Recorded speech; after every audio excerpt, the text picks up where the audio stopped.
بسم الله الرحمن الرحيم. ويا قوم ما لي أدعوكم إلى النجاة وتدعونني إلى النار تدعونني لأكفر بالله وأشرك به ما ليس لي به علم وأنا أدعوكم إلى العزيز الغفار لا جرم أن ما تدعونني إليه ليس له دعوة في الدنيا ولا في الآخرة وأن مردنا إلى الله وأن المسرفين هم أصحاب النار فستذكرون ما أقول لكم وأفوض أمري إلى الله إن الله بصير بالعباد فوقاه الله سيئات ما مكروا وحاق بآل فرعون سوء العذاب النار يعرضون عليها غدوا وعشيا ويوم تقوم الساعة أدخلوا آل فرعون أشد العذاب وإذ يتحاجون في النار فيقول الضعفاء للذين استكبروا إنا كنا لكم تبعا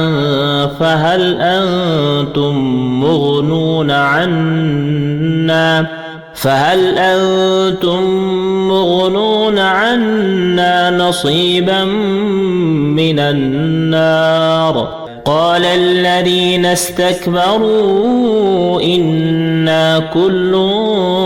فيها إن الله قد حكم بين العباد وقال الذين في النار لخزنة جهنم ادعوا ربكم يخفف عنا يوما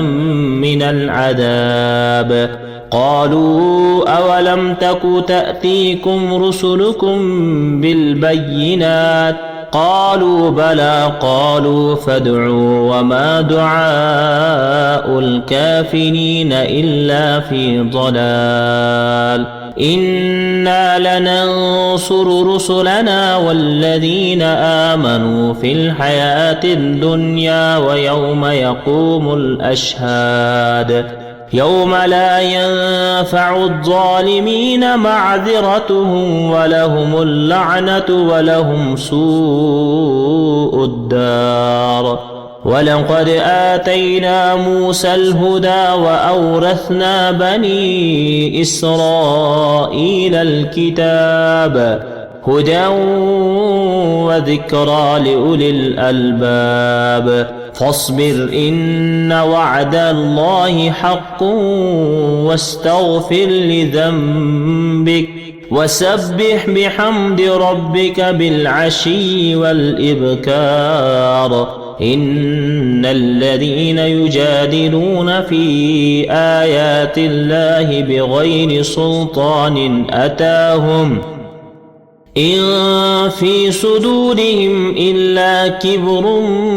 ما هم ببالغيه فاستعذ بالله إنه هو السميع البصير لخلق السماوات والأرض أكبر من خلق الناس ولكن أكثر الناس لا يعلمون وما يستوي الأعمى والبصير والذين آمنوا وعملوا الصالحات ولا المسيء قليلا ما تذكرون إن الساعة لآتية لا ريب فيها ولكن أكثر الناس لا يؤمنون وقال ربكم ادعوني